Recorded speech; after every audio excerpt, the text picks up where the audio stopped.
Today I'm joined by Adam Lowes and we're going to be discussing A Bittersweet Life from 2005. It is written and directed by Jee-woon Kim and it stars Byung-hun Lee as Sun-woo, a mob enforcer that defies his boss's orders and, after nearly being executed, embarks on a mission of revenge. So, Adam, I wanted you to see this. This film is one I saw at the time.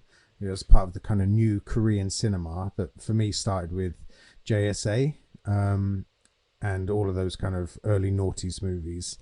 And this one, whenever, obviously Parasite won the Oscar for Best Picture, and whenever people talk about Korean movies, I always say, have you seen A Bittersweet Life? And people always say, no.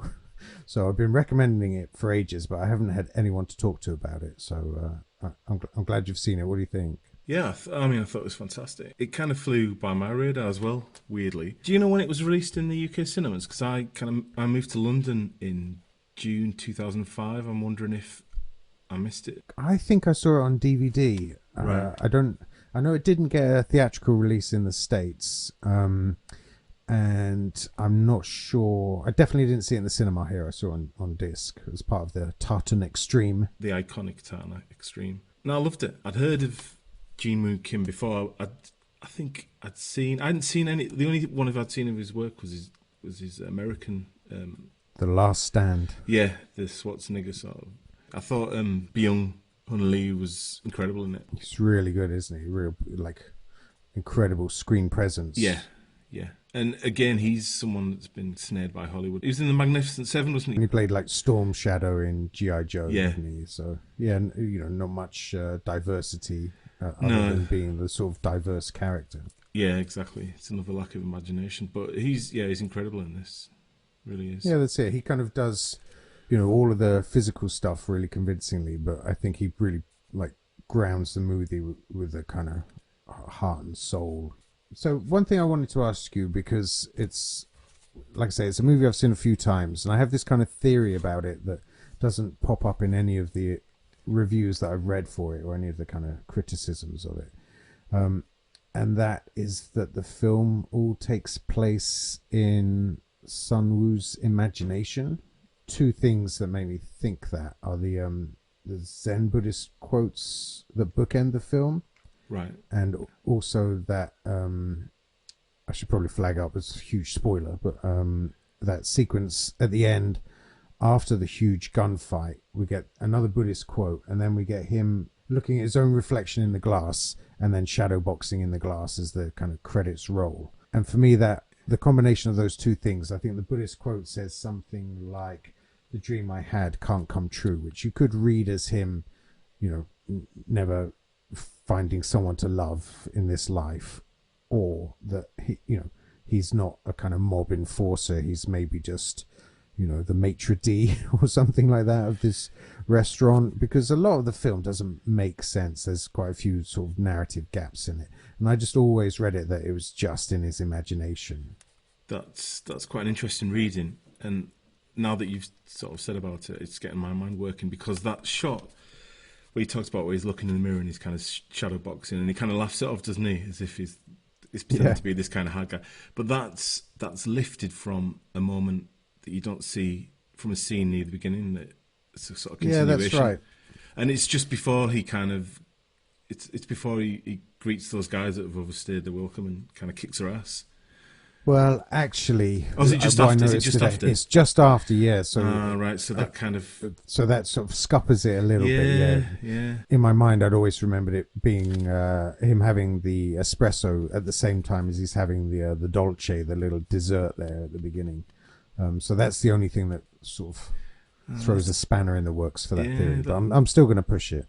Yeah, no, that's a shame, because you'd think the filmmaker might have thought about rejigging that slightly just to kind of push that, like you said, that ambiguity. There is a director's cut which I haven't seen, and they say it's only 30 seconds longer, but he does rejig some of the scenes, so perhaps that's sort of clearer or more ambiguous in that. I was wondering today why there wasn't a UK Blu-ray, but there is a Korean Blu-ray that has English subtitles, so I think I'm going to track that down. Yeah, that's definitely Probably should have done it before we recorded. Yeah, but I do like that theory. Then when you look at the rest of the film, it kind of plays out as a sort of male fantasy wish fulfillment, doesn't it? It's this Yeah. idea that at any given moment we're going to plunge ourselves into some chaotic battle for our identity and our pride and all of our kind of moral codes, which when all of us are tested, we generally we fail in those situations. So I just read it as this kind of male wish fulfillment fantasy. Interesting. And there is quite a few cliches like scattered across the film, which you could again account for it being a lack of fantasy. imagination. Yeah. on the part of the daydreaming protagonist. I just wanted to go back to what you said about him when he's eating his dessert, because there's a lot of times in this film where food's kind of on display, isn't it? And it's just interesting how it's used in terms of how the characters interact. So there's that moment there where he kind of finishes his dessert, and then I'm jumping ahead a little bit here, but when we first meet the mob boss, Mr. Kang, the two of them are eating together, aren't they? Oh yeah, that's nice. I think it's supposed to be like lunch or dinner, but Kang comes out hammered, doesn't he? He's definitely hitting the wine. But it's a lovely kind of display of food, isn't it? And it's almost like a banquet, and they're just kind of nonchalantly sort of chomping away whilst chatting about the business at hand. Jumping back then, Sunwoo, he's completely kind of, and again this filters into your idea of or suggestion that it's a fantasy. He's a very cool, calm, sort of professional, completely unruffled early on. We're introduced to him quite quickly in his restaurant, where he seems to be the manager, the enforcer, and there's trouble in the bar downstairs, which another lackey is supposed to be managing, but is nipped out. And so he goes down and he intercepts 3 kind of mob thugs, that have, like you say, overstayed their welcome. And it's the first scene where we get to see him kind of kick ass quite spectacularly. I've got in my notes here, no nonsense enforcer. And it's, the fight itself, there's a real sort of, there's a precision throughout, isn't there? When he's kind of walking down to meet them, there's the sort of smooth camera work gliding past him, and sort of, it reflects his kind of demeanour, doesn't it? Yeah, and the camera work in the whole film is very kind of solid and very precise. Yeah, so he basically kicks these guys' ass, doesn't he? And when I watched this moment in the film, I wasn't quite sure which way it was going to go. I thought it might be kind of a bit more sort of mindless. There's a very similar scene in an Indonesian movie on Netflix called The Night Comes For Us, and it's got Iko Uwais and Joe Taslim in it. Iko's scene starts with him basically kicking ass as a kind of nightclub enforcer, and like destroying 3 guys in a private booth, exactly the same as this, but it's more brutal. And that film has that kind of unrelenting sort of John Wick approach to the action, where it's not numbing, it's quite cinematic to watch, but it doesn't have the kind of grounding that this has. And I think, like you say, this scene sets up the tone for all of the action and violence that comes. It is stylish, but it also feels quite realistic. It's quite brutal and messy and unpredictable. Yeah, which we'll see. We'll talk about it later on, but that really comes to the fore in Someone's Escape. He kicks his guy's ass, and then this is when the sort of plot machinations kind of start. He goes to meet his mob boss. His mob boss is this kind of seen it all older chap. Well, he's not too old, but he's a good sort of decade or 2 older than someone. Yeah, and it feels like they have a kind of mentor-student relationship, which again mirrors the kind of Buddhist quotes that we get at the beginning and the end of the film. Mr. Kang's seeing this. He's got this younger girlfriend who he suspects she may be seeing. She's like a trophy. It's his mistress, isn't it? So yeah. He's married. He has a mistress, and he thinks his mistress might be having an affair. So he asks Sunwoo to essentially stalk her, really. That's how it kind of progresses. Yeah, because he's away, isn't he, in Shanghai for 3 days. Yeah. So he's like, follow her every move, and if she is being unfaithful, kill her. And it's this scene that we're also introduced to a gentleman called Munsuk, who is a bit of a side antagonist, really, isn't he? Yeah, he's kind of the friend enemy, isn't he? That's kind of very close, but also he's got his eye on Sunwoo's position in the hierarchy. But he's kind of the opposite, isn't he? He's very sort of uncouth. Yeah, he kind of bulldozes in, starts helping himself to like the food, and he's not really been invited, and doesn't conduct himself in a professional manner, does he? No. Which is a kind of phrase that keeps coming up all the way through the film about people's levels of professionalism in matters of criminality. And he basically gets booted out, doesn't he, by Mr. Kang, just sends him on his way. And the whole sort of get together between Sun-woo and Mr. Kang, it's really kind of amicable and laid back, isn't it? But there's a really interesting moment when the sort of chat's finished and he's accompanying him and Sun-woo's accompanying Mr. Kang to the car. And Mr. Kang sort of loses his footing a little bit, doesn't he? And he grabs Sun-woo quite roughly and pulls him towards it. He's sat in the car and he kind of pulls him towards him and he asks him, "Have you ever been in love?" And I just thought that was kind of an interesting, like you said, initially seeing this sort of crime boss who's got sort of almost a paternal sort of bond with his enforcer. But then there's just something about that instant where he kind of grabs him and pulls him towards him that feels kind of threatening. And he's almost kind of saying, "Look, the girl that you're kind of marking, she's beautiful. You're going to get your head turned. Just remember that she's my property." That's what I read from him anyway. Yeah, that's a good one. I mean, I was wondering whether Kang was saying, "Have you ever been in love?" because Kang is, and that's made him vulnerable. Right. So okay. that's kind of exposed him to. It's a bit like Neil Macaulay in Heat, isn't it? This idea that you should be professional and not have any attachments. You can't walk away from. And those make you vulnerable. Kang also says to Sun-woo during their long boozy lunch that years of hard work can be undone with one mistake, which is sort of the point of the film, isn't it? He's kind of foreshadowing what's to come, isn't he? Really nicely photographed opening scenes, aren't they? Just the style and the tempo. For me, by this point, I was completely sold on the movie. The fact that it really just slows down for a conversation about vulnerability. I thought that was really, really amazing. Yeah, it's beautifully done. And I wanted to say something earlier. It's the kind of film, it's the kind of cinematic work where you can follow the story visually, isn't it? This is the next day, and Sun-woo's got to meet Mr. Kang's piece on the side, who is called Hisu. He arrives, doesn't he, with a present. And yes. What I really love about that sequence is he steps out of the car, and then there's this kind of wind that blows across him, this idea that there's a storm coming. I thought that was really nice, sort of kind of maybe a little heavy-handed, but like really sort of visually poetic as well. I just really like that. So he visits in her apartment. I think there's an attraction right away. Well, I don't know if there's an attraction from her, and I think for him... it's from him, definitely. There's those sort of furtive glances, isn't there, from his behalf. But I think for him, it's probably been, he's been working for Kang for 7 years, and it's probably been at least 7 years since he's been in somebody else's house and sat with them without being professional, without being on duty. And he's kind of on duty here, but she's not, she's just being herself. It sort of disarms him a little bit, and he's quite captivated by just watching her moving around her house, brushing hair from her ears, changing her shoes. She's just very open with sharing her space with him, and I think that sort of intimacy catches him by surprise. It's quite intoxicating for him. Yeah, that's it. Giddy. He's giddy, isn't he? Yeah. He forgets his keys, he's quite sort of disarmed by it all. Immediately, he's sort of the person that he's been tasked to look after, and it's not going the way Mr. Kang, who placed his utmost faith. Yeah.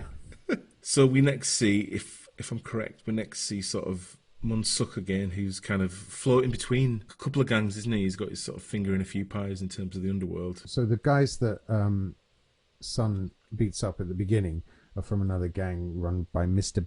Is it Bayek or Beek? I said Bayek. Yeah. Bayek. Mr. Bayek. So let's call him Mr. Bayek. Yeah, Bayek. Yeah, Moon is moonlighting, isn't he? It feels like he's trying to sort of make connections with other gangs, rival gangs. And Mr. Bayek's gang get beaten up in the beginning, and then he is hassling Moon to get an apology from Sun for beating them up. Which is not going to happen. No, but I think Bayek, we do meet him. I don't know if we meet him at this point, but we see him like quite frustrated with his own inept gang where he batters one of them with a telephone and I mean that immediate followed this scene where Sun-woo's like, he's really stubborn, he's like, "Look, I'm not apologizing." Simple as that. It. And there's an arrogance about him as well, isn't there, a little bit? as far as he's concerned, they were overstaying their welcome. They Yeah. should have left ages ago, and that's it. That's the end of it as far as he's concerned. So we see Bayek after this, and like you say, he's pretty psychotic. One of his kind of underlings kind of laughs at him on the phone, and he beats him rather severely. Yeah, he batters him with the phone, and then comes around the desk and gives him a good kicking on the floor, doesn't he? And then he gets another henchman to hand him a phone, and the guy just opens it and puts it up to his ear, doesn't he? He's like, what the fuck am I going to do with that, you idiot? So what we have is this scene with Sun and Hisu, and then her phone rings while he's there, and they're looking for it under the cushions. That's right. And then she asks him to leave, and he waits outside, and her date turns up. I thought for a moment it was going to be like, a brother or a cousin or something sort of innocent, but no, I think it's actually like it's a dude that she's seeing on the side, and they go out for the whole night, don't they? And Sun shadows them, and then he goes home, and we see him in his kind of lonely apartment. He sleeps on the sofa. I don't know if it's a bed sit basically, but he's just got cans piled up on the side. Sleeps on the sofa. Yeah, that's it. Stuff still in boxes. So he has quite a kind of he has no life outside of work basically. And that's when he receives a call from Hisu, and then we're on to another eating scene with the two of them that go out to a restaurant. Yeah, it's quite strange because she's just phoned him to hang out basically, hasn't she? Because she didn't want to eat lunch on her own, and then he spends the afternoon with her and goes with her to a what looks like an orchestra rehearsal where she plays the cello. I think this is where he kind of really falls for it, doesn't he? He's kind of really entranced by her performance, captivated. I think the conductor says that it's a tune called Romance, and that they have to start nice and soft, and she laughs at that. And then Sun Woo's just watching through the glass partition as they rehearse. Well, I've wrote here, in my notes, she has him sussed during the restaurant, the eating scene, so maybe she's kind of cotton on that he's...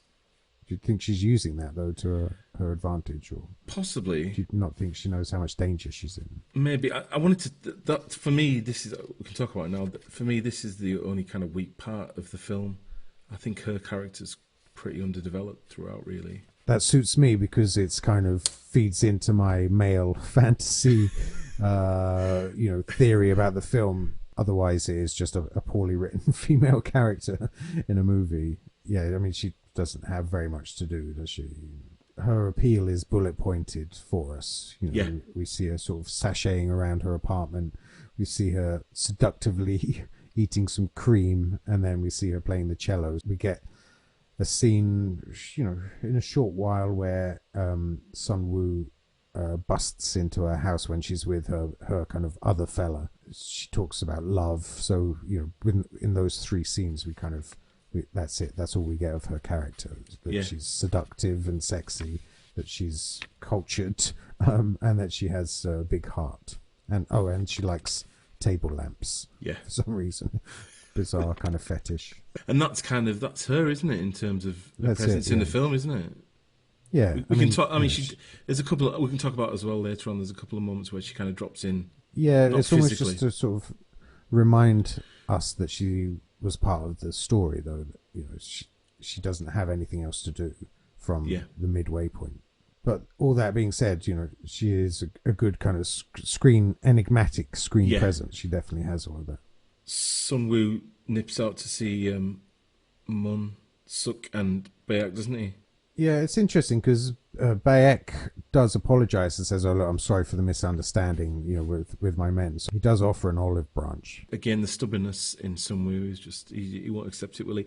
And I think it kind of irks him that he's kind of had to do that. And then he basically goes back to see Hisu. She's finished her recording. She's sat waiting. Who you think she's waiting for Sun Woo, and he's walking towards, and before she can kind of see him, her other lover steps out, doesn't he? And they kind of... He turns away from Hisu before she gets to see him returning to where she was doing her rehearsal. And he leaves, gets in the car and drives away. And then I think there's that point where he realizes actually he's got a job to do, and he's being irresponsible to Mr. Kang.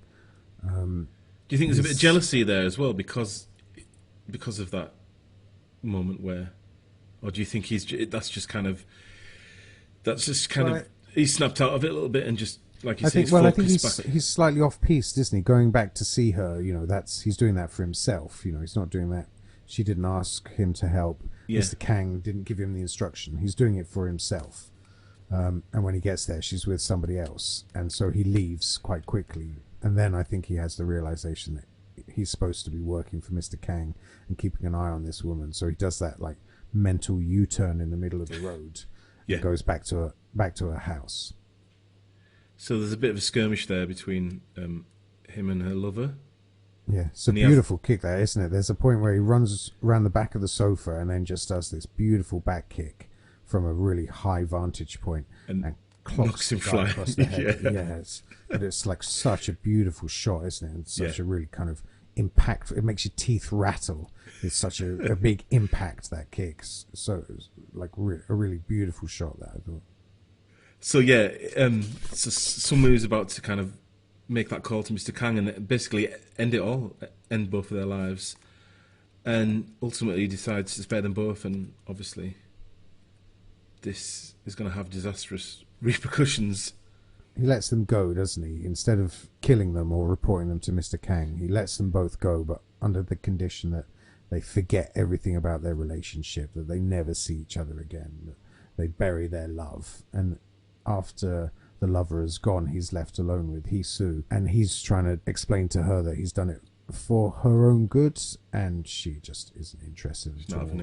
So there's a scene after that as well where he's driving back home and he has to deal with sort of an unruly motorist and his passenger.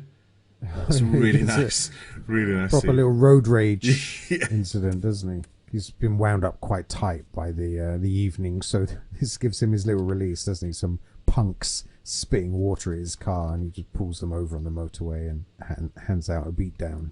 Yes, beautifully done in his ice cold style. But again, it feels kind of, I mean, it's not realistic, but it's grounded. It's not like overly complex as a fight. He kicks one guy into the door and another guy just kind of punches him a couple of times and then he's down, which I think that there is a danger with action sequences of them being so elaborate that you disengage slightly from what's happening to the characters, and you kind of pull back to watch the spectacle. And I think with this film, it's always measured enough that it's always Sun Woo that's fighting. You never feel any of the stunts. You just feel like it's a character battling. But it also feeds into what you talk about the reality about it as well. That he dispatches them quite swiftly as well, because once you've had a blow from him, you're not going to get back up, are you? But if you ever watch any of those kind of YouTube compilation fights of people being knocked out in the street, out, that's it. I generally don't, but I've seen a few, and it's grim. It's that thing that fights in the street. People get their skulls cracked open from being knocked out standing up. By the time they hit the ground, that's them, isn't it? Basically, once again, he's been warned of upsetting Bayek, isn't he? Basically, apologise or else. Yeah, so he gets home into the car park at his house, and there's a sort of weird dude dressed a bit like Liam Gallagher, isn't there? Yeah, he's got that. Hey, mate. And he comes up and says, like, you've got one more chance to apologise. Just say 3 words, I was wrong. And he's like, go fuck yourself, isn't he? Like, we get Kang coming home and he goes straight to Hee-soo's house. And straight away he knows something's wrong. She's talking about packing up and leaving, selling the house, leaving the city, and he just is like, what's going on? He suspects straight away, doesn't he? Something's changed. I mean, she didn't really she didn't put any effort in keeping that sort of pretense up, did she? Yeah, well, I think, there's this idea that he's interfering too much in her life, considering she's a mistress. Yeah. You say mistress, but sometimes that gives the impression of kind of a one-dimensional sort of female, doesn't it? That's just in it for the... But she's In fact, she's not your sort of atypical mistress, is she? In the sense that she's quite artistically inclined. She's quite delicate. Yeah, but she doesn't really fit that sort of archetype, does she? No, but also she's not like a trophy. Nobody else knows about her. She's a secret. You know, the only person that's been told is Sun Woo, and you know he's messed up his kind of interaction with her. So what follows after this is a really wonderful moment of kind of surprise and suspense. Yeah, it's really good. So good.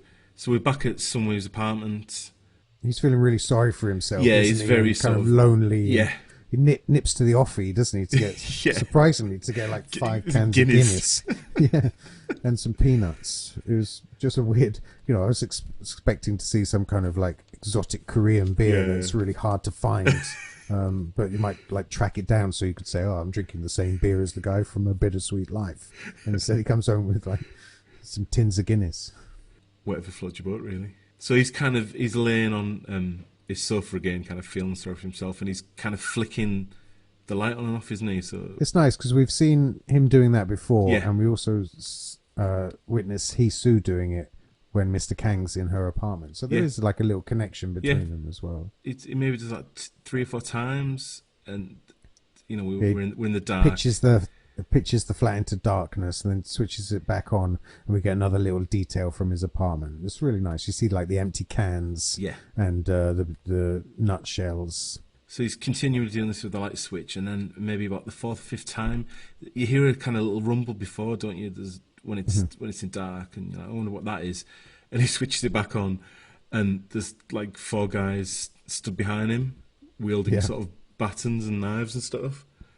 And you're like, and it's, holy shit. Again, credit to the film that, you know, they just come at him and overwhelm him and pin him down, and that's it. He has no sort of comeback. He's completely overpowered, isn't he? Completely. Yeah, and then Liam Gallagher comes in and just like gives him one last kick to the head and knocks him out completely, doesn't he? This is it now, isn't it? This is point of no return. Yeah, it sort of ramps up a gear, and also it does take on that slightly more cartoonish character, ever so slightly. So yeah, it's Sun Woo's in trouble, basically.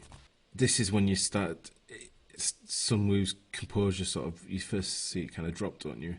Which is fair enough. Which is fair enough. Yeah, that's, you know, this is some of the stuff I really love about it, is that he's got a proper panic on. Yeah. Like he thinks this is the end. Like he throws up and everything, doesn't he? Like he's like really terrified.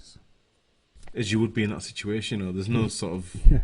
I mean, I'd be doing worse than throwing up. Yeah, sort of.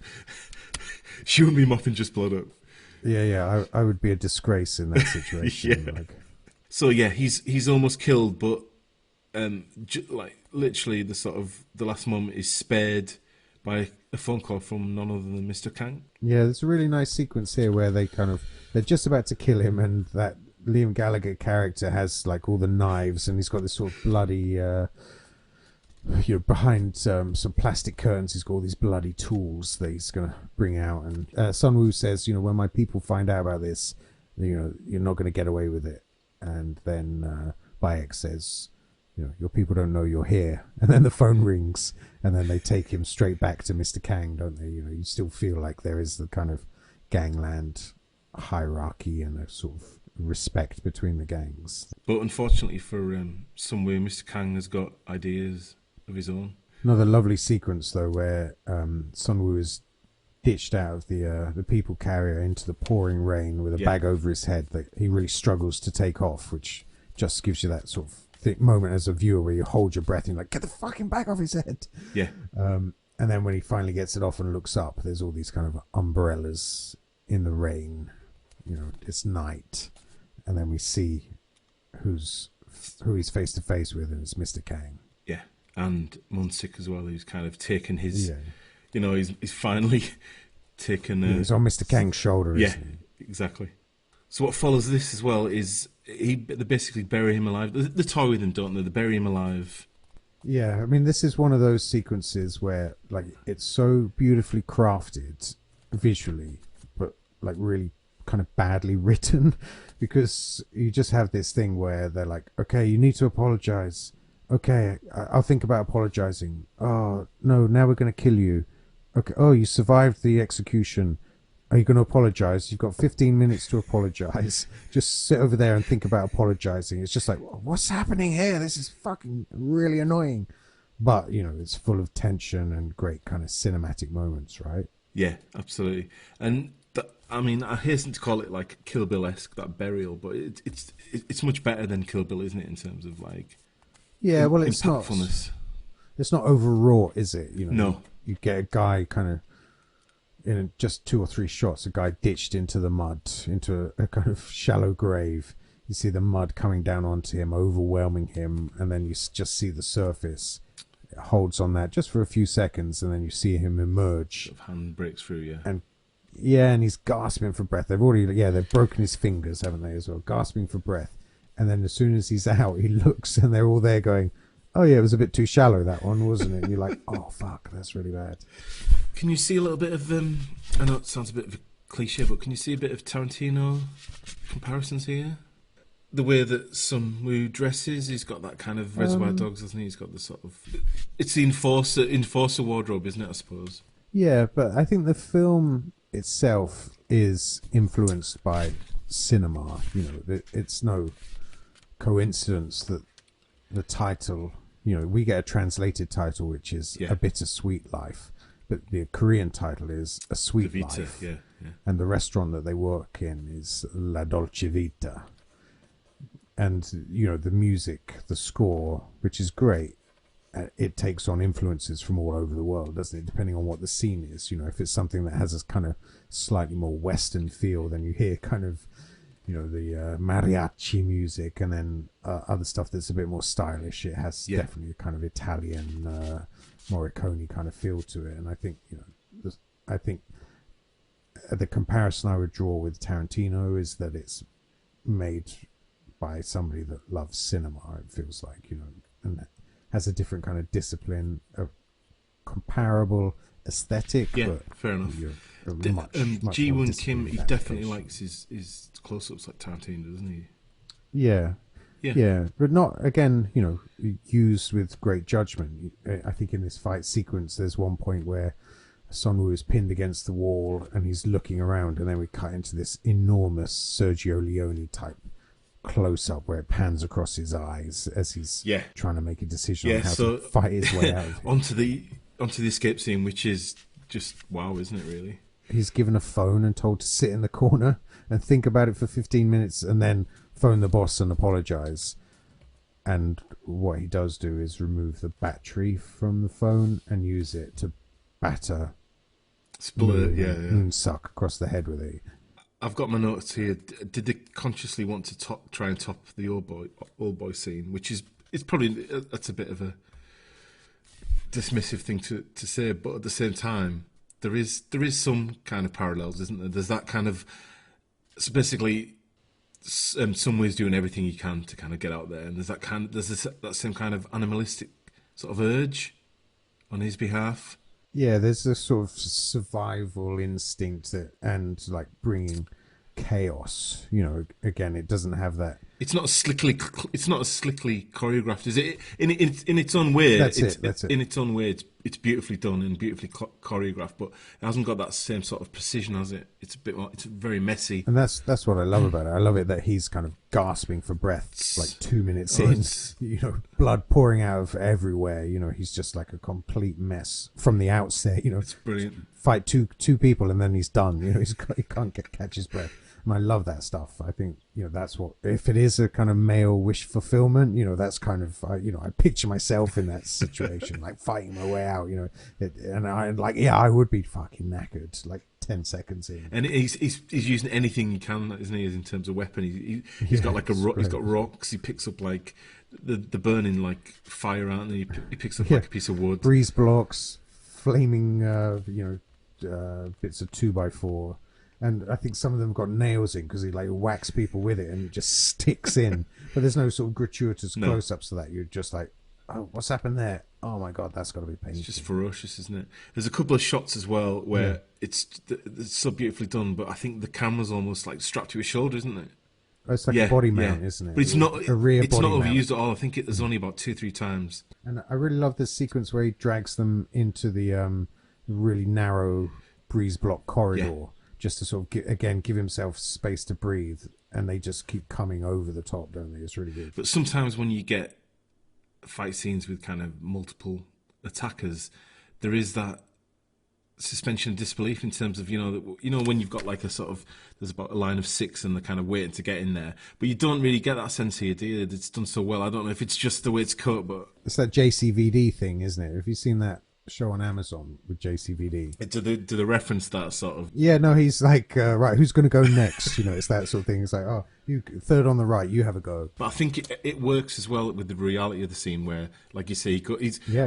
It's very narrow, so they wouldn't have the chance to kind of surround him anyway. And I think he kind of subconsciously kind of does that, But he's trying to get out as well. He's not looking to destroy the entire gang. He's trying to just get out, find an escape route, and go. It's just it's exhilarating, isn't it? Yeah, it's really cool, and I love once he spots the guy with the car, and he goes barreling out to him, and kind of rugby tackles him onto the bonnet of the car and steals the car, but like drives into the warehouse, and it just ends with like the funniest scene ever. So you kind of pull out, and there's 2 guys. It's a deeper grave. Deeper grave for Sunwoo, and they're observing what's going on. And they see him kind of speed away, and one of them just says to the guys, like, stop digging, we're fucked. So Moon calls Kang to tell him that Sun has escaped, and that's where he kind of crushes the glass in his hand, has blood pouring out of his hand. So I mean, now there's lots of kind of nice visual stuff, but it does. You could almost just go straight to the end sequence from here, because it's just about adding.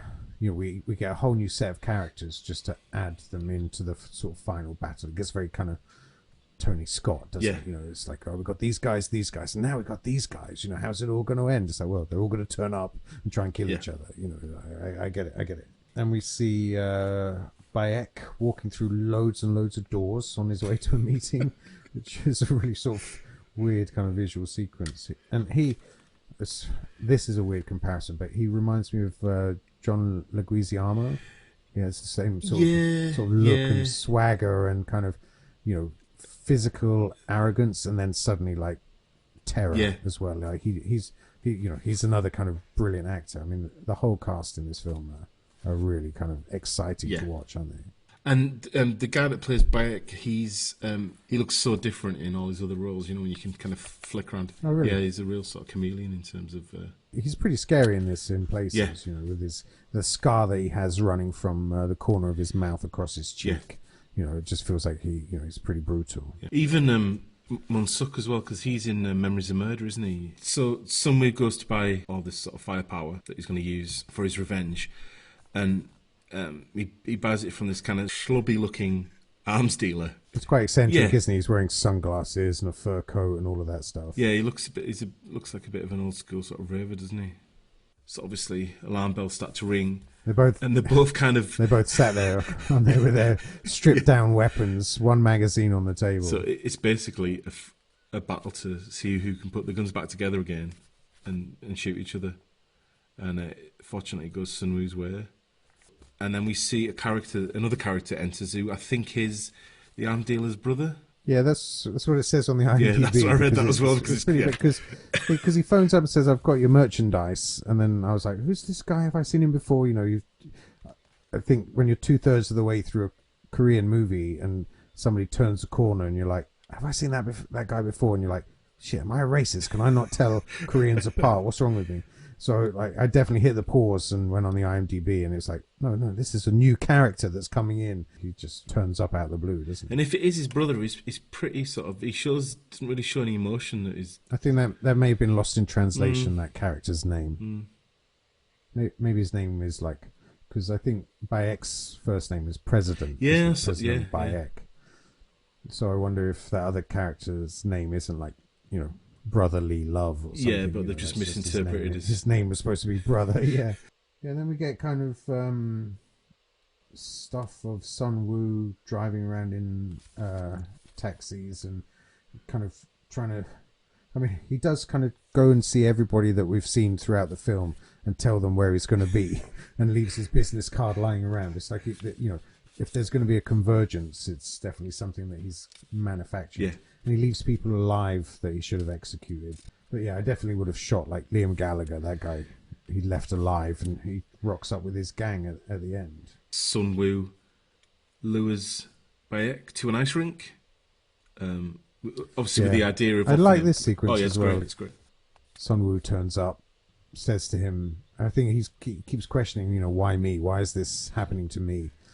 And just before Bayek gives him an answer, he reaches a little kind of ice pick in his pocket, doesn't he? And then stabs him like 6 or 7 times in the guts and just like does him, and it's so shocking. Absolutely. I've written that, shocking, yeah. It's a shocking moment in itself, but it kind of signals Sun Woo's fate as well. I mean, I think when I was watching it, my sort of mouth was agape, because I was like, oh, jeez.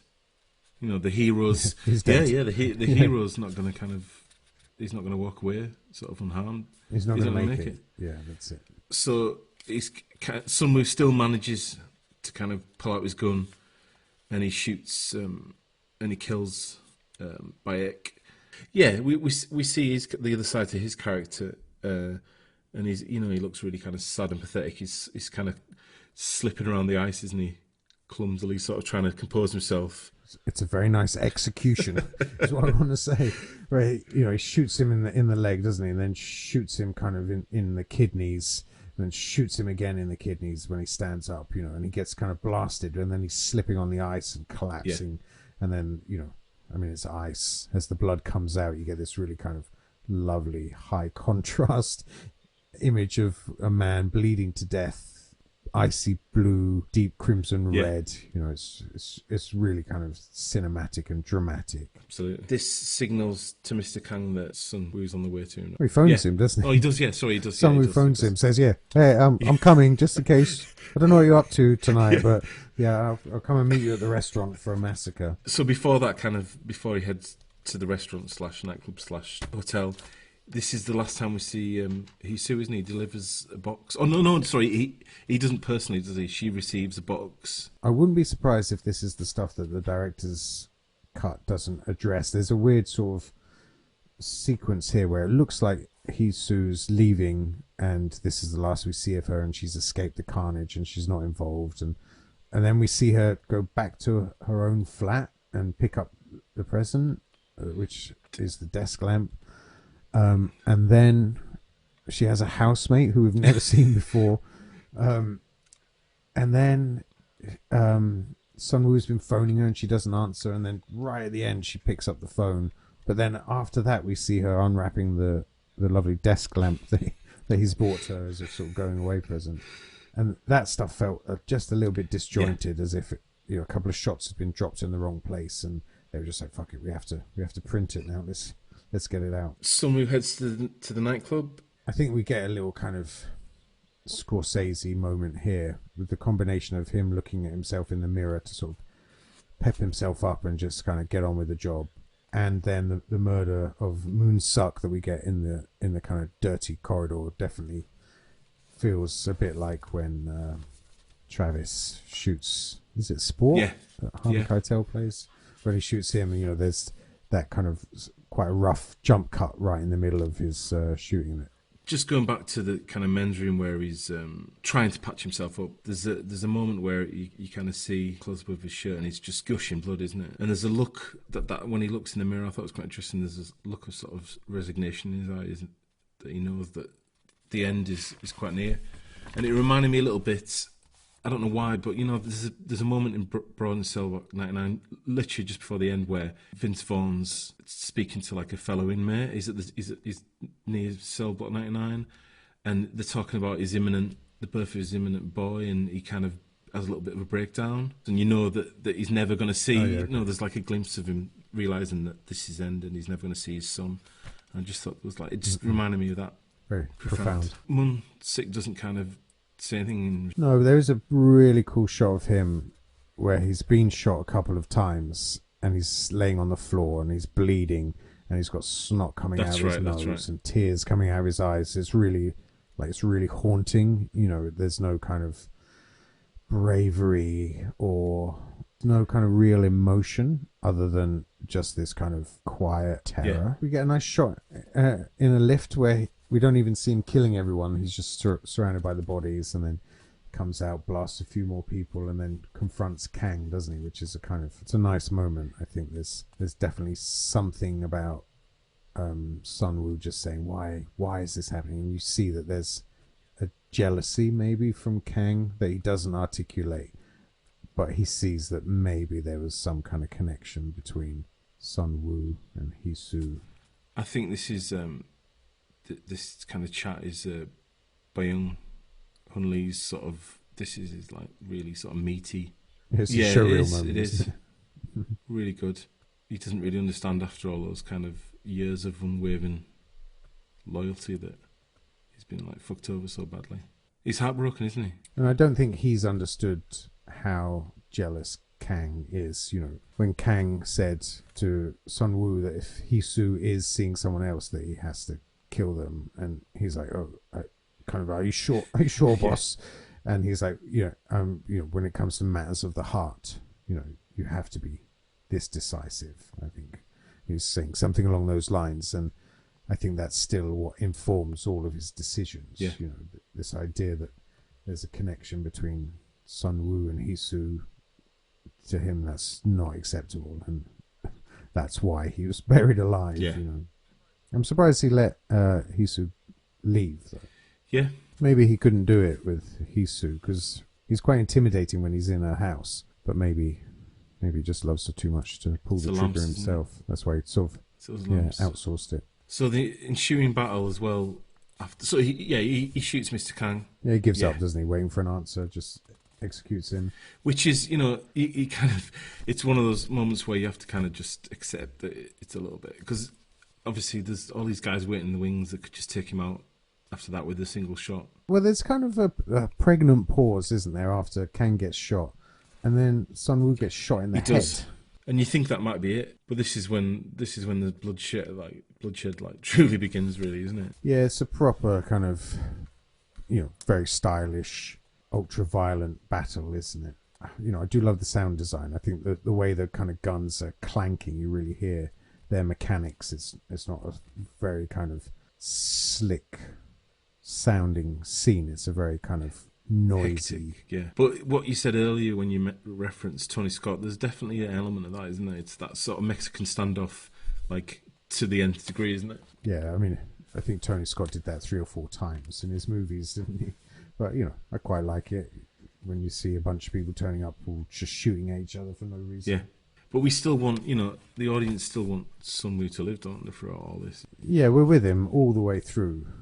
And, what's really nice, you see John Wick get shot like 30, 40 times, doesn't he? He's wearing like a bulletproof suit, isn't he? In number 3, he's got a bulletproof suit and tie that somehow manages to protect his head at the same time. But in this, Sun Woo gets shot, more blood, like by the end of this sequence when everybody's down and dead apart from him, there's blood pouring out of him from every single hole that's been shot into him.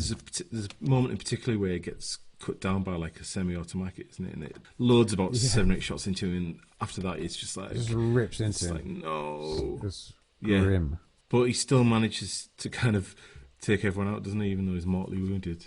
Well, just about, because then we get the arms dealer's pseudo brother. Comes in and just kind of takes out the last few people standing and then goes for Sun Woo. But I like as Sun Woo's kind of collapsing, he's firing his gun just up into the air. He's not even aiming at anybody. It's just this sort of last kind of spasms through his body as he's collapsing and preparing to die. But I think just before that, he makes the phone call, doesn't he? He tries to... Well, he does make a phone call. That's right. So he flips his phone up, and then you kind of...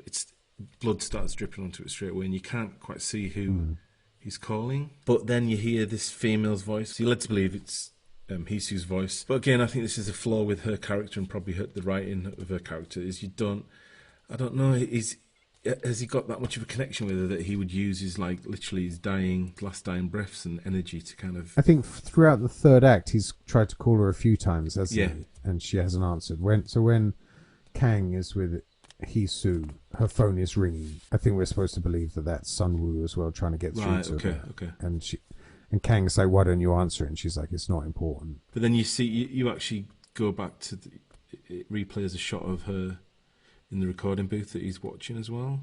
It's enough of a connection for him to kind of revisit those brief moments that they spent together and replay them in his head, while we also get like leaves falling from branches overhead, and it becomes quite sort of poetic and symbolic, doesn't it? And I think shortly after Arms Dealer's brother shoots Sun-woo and kills him, then we get our second kind of Buddhist quote, which is about the beautiful dream that the apprentice has. And the master says, well, why are you so upset if you've had a beautiful dream? And he says, the dream was so beautiful, but it can never come true. And then the next shot is him drinking an espresso that we've seen right at the very beginning of the film. And then he sort of has this strange shadow boxing sequence where he's, just going crazy, isn't he, in front of his own reflection looking over the city as the music starts to play in the background. He does the shadow boxing in the window, but then he dismisses it almost as if he's saying, that's not me. Which would tie into your theory, which I'd failed to remember, which would tie into your theory nicely if it had occurred before he took those guys out initially. On Wikipedia it says that those opening and closing quotes are Zen Buddhist koans, which is a statement used in Zen practice to provoke the great doubt. So I wonder if we were Korean and raised with Buddhist principles, whether that would have been a much clearer ending for us. Yeah. But for me, I always read it as just this kind of projection of the male fantasy, the male wish fulfillment of being able to say the cool stuff and to be able to fight like a kind of Korean gangster. At the end, it just feels like as he's shadow boxing himself, that really that's his kind of biggest enemy. He may only be the barman or the coffee guy. He may only be a barista. But he feels like he's capable of so much more. I think that's a pretty good reading of it. And since you've kind of said that, it's made me think that. I mean, that's what I'm kind of looking at now, really. Which I didn't really. I kind of thought about initially, but I didn't really look into. But what I really like about it as a theory is that it means you can forgive the film its clunkier moments. It like you can get away with anything once you're in that space. A little bit of research I've done on Korean cinema. Basically, I think it was kind of on its arse through the 70s and 80s and slowly coming back in the 90s, but it was really only in the noughties that it found kind of its feet and its confidence and its voice and its style. And I think JSA was 2000, and then I think there's just like a bunch of movies that come out in the next 10 years that really establish Korea as one of the most thrilling global cinema voices. Absolutely. And A Bittersweet Life firmly sits in there, doesn't it? As much as I like sort of ultraviolet, I'm a big fan of like the Raid films, particularly the second one, but they haven't really got that sort of emotional pull, have they? You go in there for the spectacle there, where I think something like A Bittersweet Life has that, it sort of juggles it, it's got that balance. Good point. I really respond to. And it's there's a real craftsmanship as well, isn't there? And it makes me want to go back and revisit his earlier films, to be honest. And so is this A Bittersweet Life, now that you've kind of seen it, a film that you maybe would go back to or that you would recommend? I think so. What I base rewatching a film on is exactly that. Has it got rewatchable moments? Is the moments that took you by surprise first time around that you're going to really dig the next time? And I think it's got that sort of high sort of watchability factor, hasn't it? Like I said before, when people started talking about Korean cinema after Parasite won the Oscar, I was like, oh, have you seen A Bittersweet Life? Show your credentials. I haven't seen everything that came out of Korea in the last 20 years, but I've seen like a dozen movies. I think it's properly exciting stuff.